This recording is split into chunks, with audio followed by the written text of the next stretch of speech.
Hello and welcome to God Pods, where we share faith conversations brought to you by Boston College's Church in the 21st Century Center. My name is Andrew Craig. I'm the Assistant Director of Marketing and Operations here at the C21 Center. Today, I was incredibly grateful to host a conversation with Sister Carlotta Gilarde, a sister of St. Joseph. Sister Carlotta joined the Sisters of St. Joseph in 1954, and as we'll learn in this episode, she has since served from Boston to Peru. Enjoy.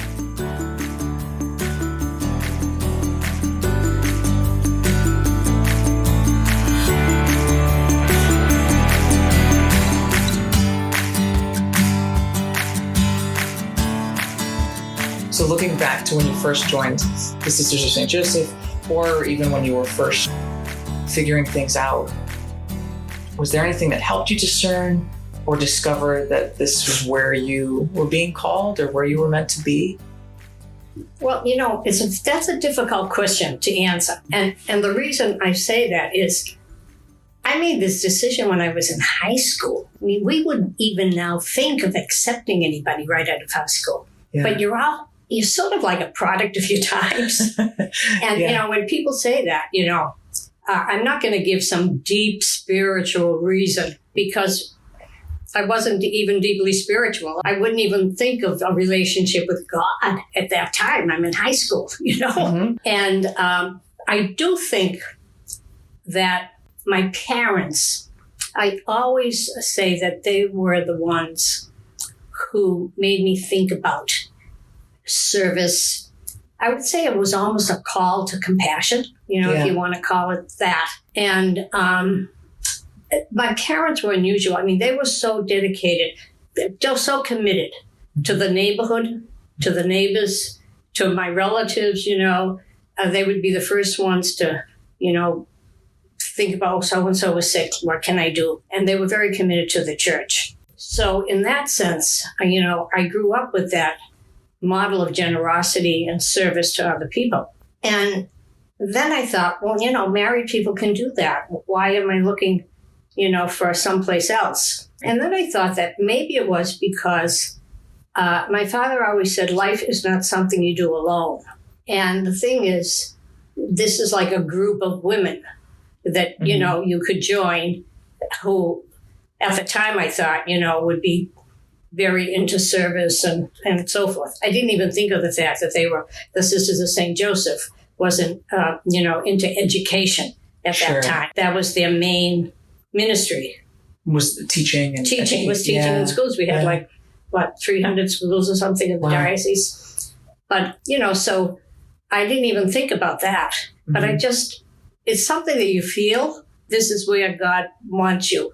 I didn't even think about God wanting me there. But this was, what I should be doing. And I have to say that I wasn't thrilled about it and super happy about it because I was the type of a person who was very active, very involved in everything. And in high school, if they wanted a debating, I was the debating. If they wanted this, I was there. Whatever. The parish, I was like one of the leads in the parish musical, things of that nature. And speech and drama, which I took for so many years. I was in the play Little Women and all that. I was always available to join something. And even as a kid, a young kid, I took tap dancing. Then I did mm-hmm. ballet, did piano, which never amounted to anything, even though I took years of piano lessons.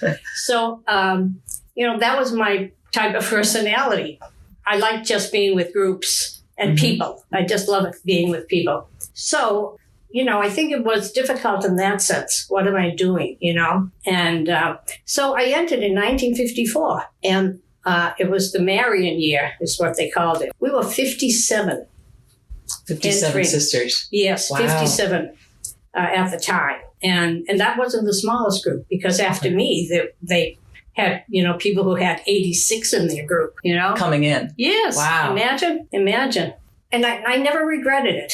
And even though I always hoped for changes, because we led a very, what would I call it?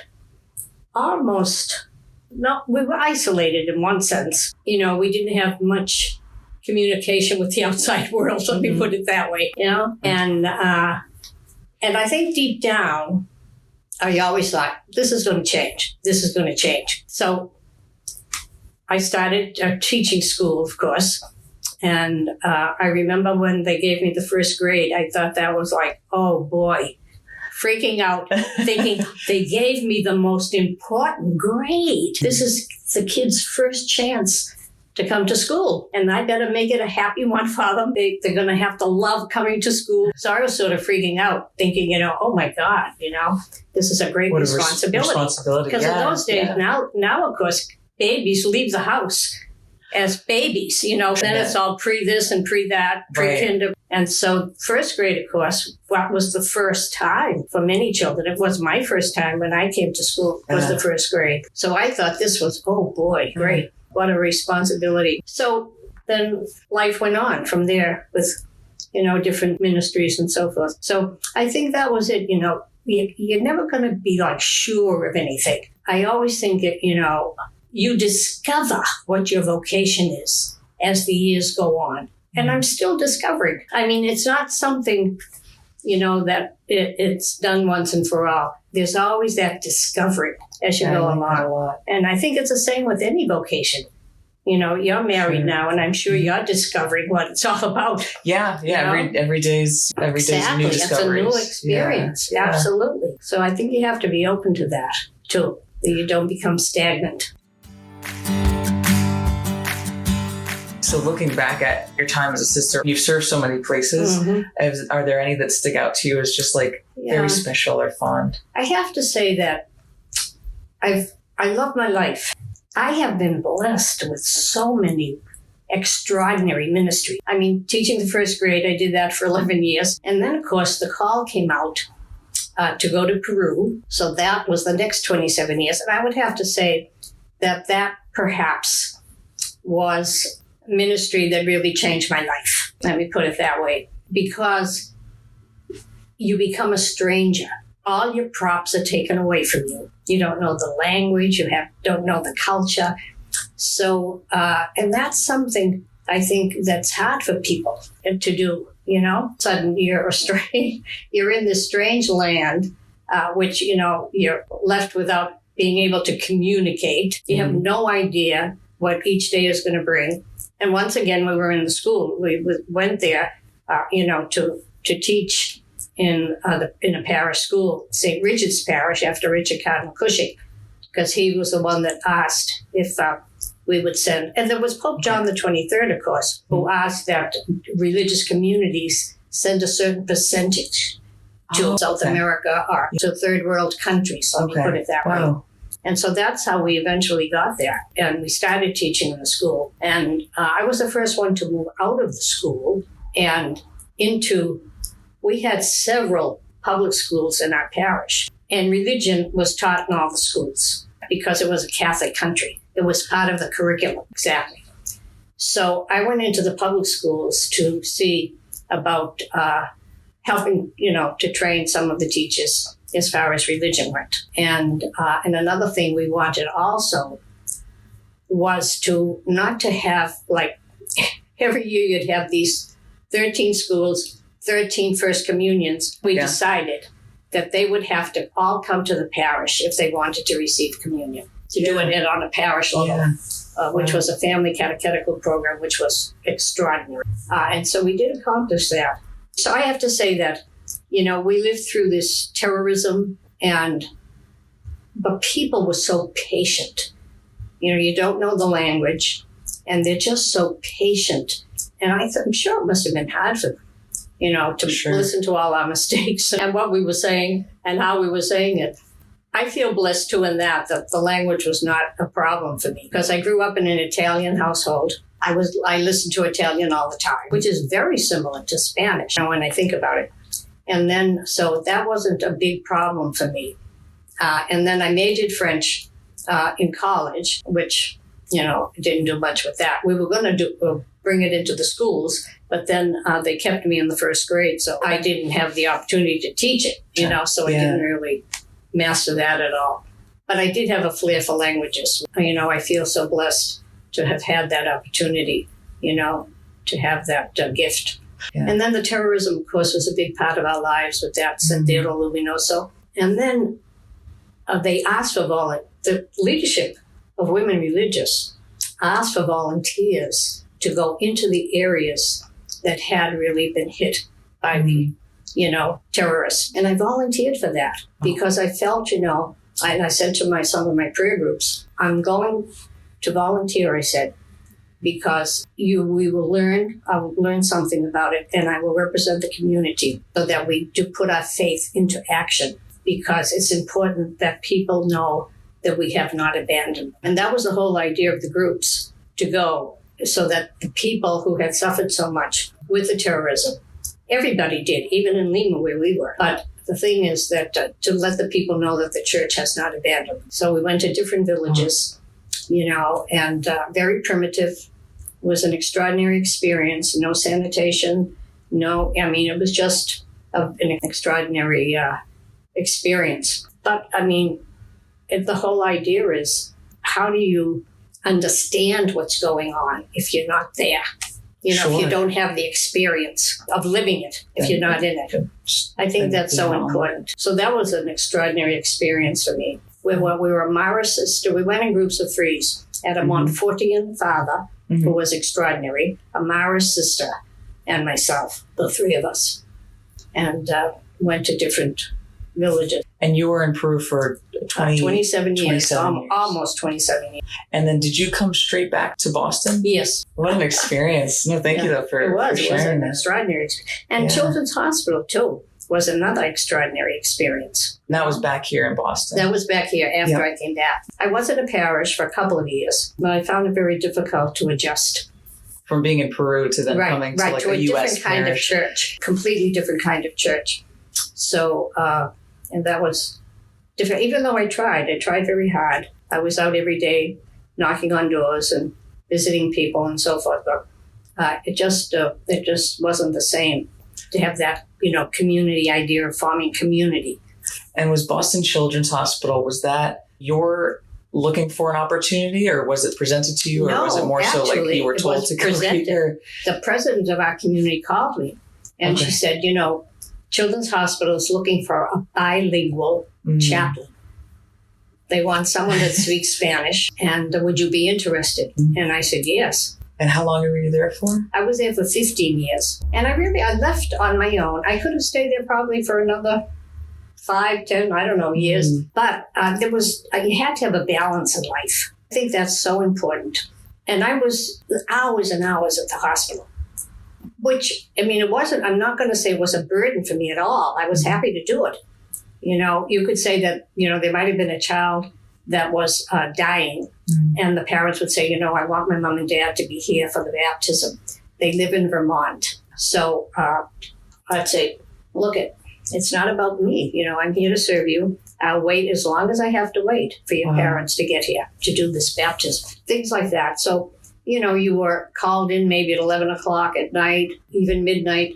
I went in very early to do pre-op prayers before surgeries. You have to have that balance, so that you can participate in community things, be available for that, and family celebrations. Because I worked every Sunday, but I prepared people to carry on. We used to do communion services. We did have a priest chaplain, but when he was not there, we did these communion services. And I noticed all the people that came every day to the service or to the Mass. And so finally, when we first started, I was doing the communion service. And then I said, this is, why am I doing this? There must be some people here who could do it. So I asked them. At the beginning, I asked 4 of them, and not one of them said no.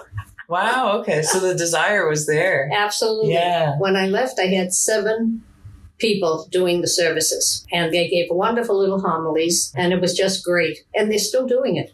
So I think that's important too. It's not your project. It's not yours. And you have to know that you have to prepare people to take over.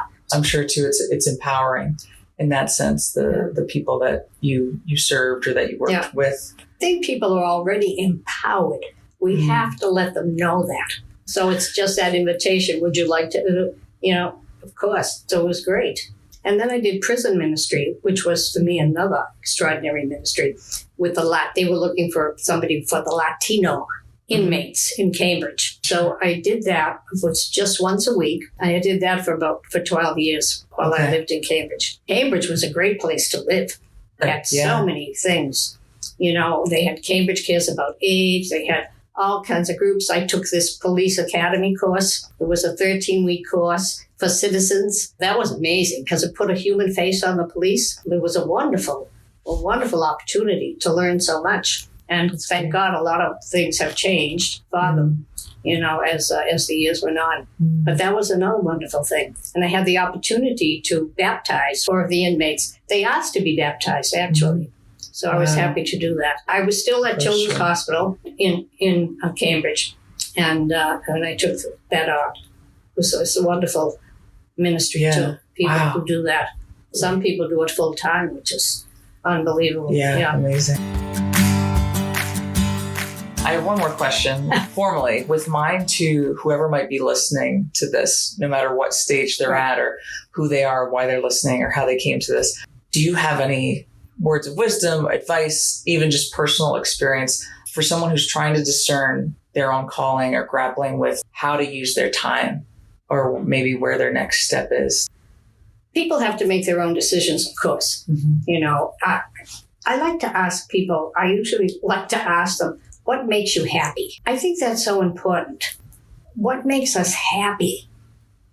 And I think you have to go from that because you see so many people who their job is just a job. It's not a vocation. But every job should be a vocation, no matter what you're doing. And then another question I ask is like, why do you exist? What is your purpose, your existence? What is your purpose in life? And my community has given me a purpose in the sense of they've given me a great purpose in life, which I'm so grateful for. So I think people have to think about that, Think about what is their purpose in life and why do you exist? Yeah, just the little things. So I just, usually just like to throw those questions out to people. Yeah. But I think the happiness is a big thing. You have to be happy. You have to love your life and you have to be happy at what you do. I think you have to discover that. And I it's like when people start I have a couple of my nieces, like one, she went to BU because BU was the only place around that gave the anthropology. That was her big thing. And then she ended up being an educator. It's sort of like, well, maybe this isn't for me. Then I have another one who went out to the University of Georgia. She wanted to do journalism, and they were very known for that. And now she's into social work. You discover all these things, as you go along and finally maybe find your little niche. And I love it because they're meaningful professions. Difficult professions, but meaningful. So I think that's, important. Your life, it's not a stopping place. It's not a stopping place. I think, you're always on this pilgrimage. It doesn't matter how old you are, it's still there. You have to, and I think you have to maintain your enthusiasm and so forth. Did you want to talk about this at all? I love that because that was taken at Children's Hospital. Okay. It was given to me when I left by the clowns. And that's what I loved about it is I'm reading the word laughter. Yeah. And I thought they decided to do this so you think you can dance. Yes. Evidently it was a TV show. Anybody could, perform. So I said, I'm going to perform. The kids were all into this Happy Feet movie. I love that movie. They were all into this Happy Feet. So I said, I think I'll get dressed as a penguin because the penguins were in Happy Feet. And one of the volunteers made me the outfit. And I had a pair of tap shoes because I did the tap. Even as an adult, I took some lessons in Cambridge to sort of get myself back to it. So I got dressed up and I danced to the first song on Happy Feet. It was a nice song about the heart or something. That's what I danced to. It was so much fun. And I love your smile on these. I know it. The costume and your tap shoes. Right. Somebody had taken these pictures. So when I left Children's Hospital, the clowns gave that to me all framed. And then they all wrote something on the bottom. Yeah. So what I was happy about was it's the faith and laughter thing. And one of them said, laughter is music from the soul. We both have the same job. For those listening, we'll post this picture to share. Sure. But I just love, I'm sure the kids loved it. Yeah. I'm sure they had a blast. Yes. Yeah. Oh my gosh. Yeah. Thank you for sharing. Thank you for joining us for another episode of God Pods. For more faith resources, visit us at bc.edu/C21 and find us on Facebook, Instagram, and Twitter at C21 Center. From all of us here at Boston College's Church in the 21st Century Center, we hope you stay well and stay inspired. Until next time, thanks for tuning in to C21 Center's God Pods.